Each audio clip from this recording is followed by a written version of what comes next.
everyone, I'm Jing. And I'm Bianca. And welcome to our PB&M Test Kitchen. Yes.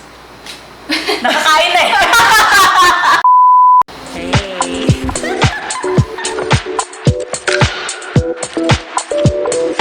On this episode, we will be demonstrating to you how to air fry and bake our veg pata And veg chon. This is how it looks. Out of its pack, this is veg pata, this is veg chon. Two of our products at PB&M.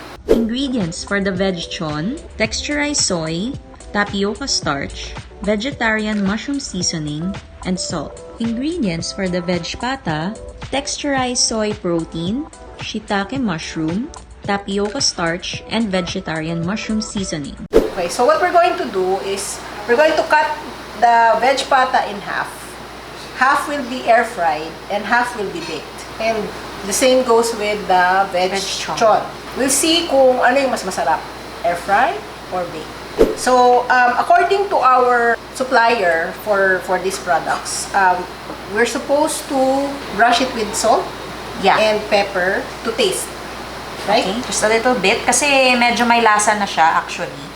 Pero siguro for some na mas prefer nila na mas may konting alat, you place a thin layer of salt on top.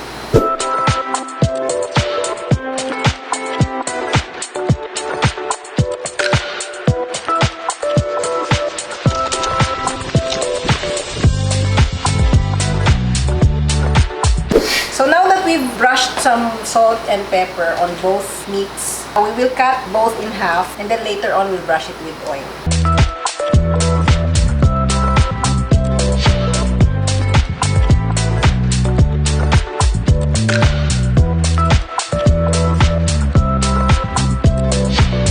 Okay, now that we've salted, peppered, and brushed Oiled. oil in it, on top of it, we'll go and bake it in our mini oven and our beautiful green air fryer. Yeah, the beautiful So, green we'll see you air there. fryer. Hey!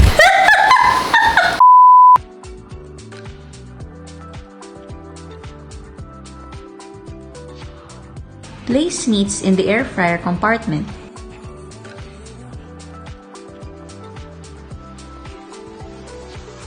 Set temperature at 180 degrees and timer at 9 minutes. Ay, sobra!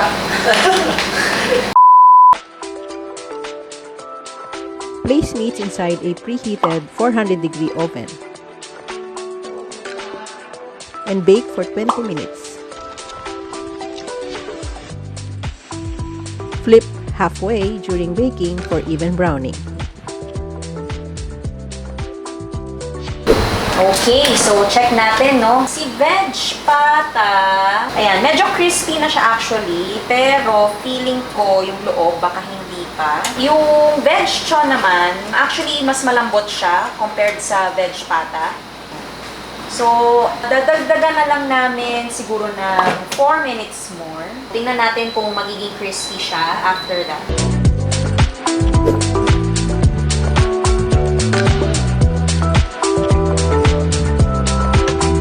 After 4 minutes, check meats in the air fryer. We brushed more oil to make it crunchy. Air fried the meats again for 3 minutes.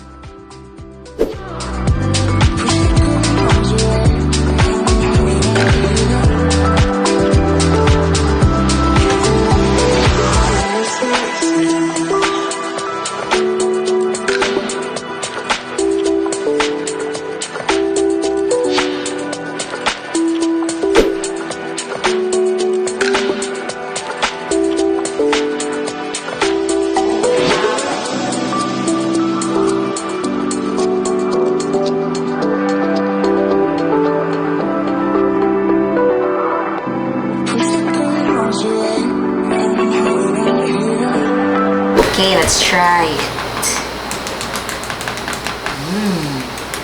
It's Okay, from the oven, from the air fryer.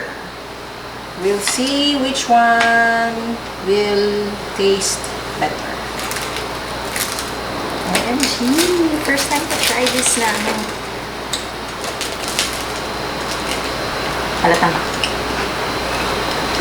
Ang crunchy! Tastes a little bland. Needs a little bit more salt. But the crunch is still there. Pwede. With soy sauce and calamansi. Ito naman yung air fried. Let's try it. Sarap. Crunchy siya, in fairness. Okay. We'll try the vegchon.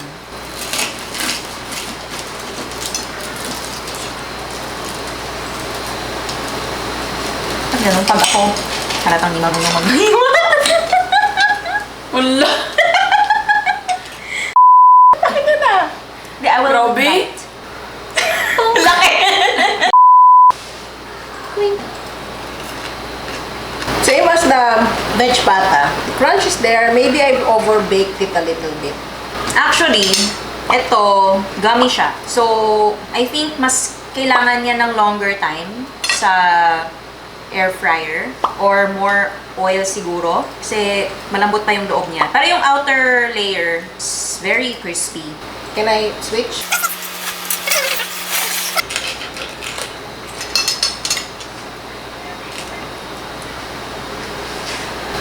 Medyo dami. I'll try the veg pata. Veg pata better. Mas masarap yung texture niya versus sa vegchon. Pero bland pa rin. Siguro more salt lang pag pahidlit kanina. No? Okay. Veg pata.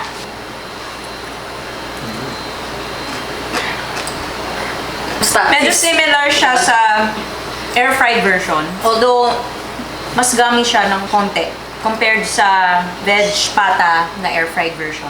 Vegchon, baked version. Now I see. Parang mas lumulutong siya sa air fryer.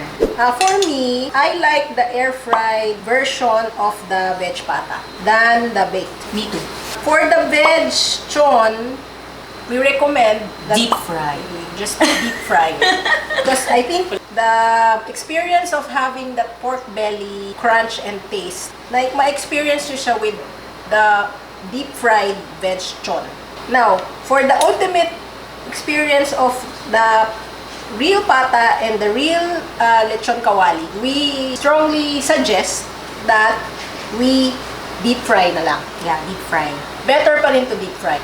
So, we demonstrated this para hindi nyo na kailangan gawin sa bahay. We'll see you again on our next episode. Don't forget to like, share, and subscribe to our channel. We'll see you again next time. Bye!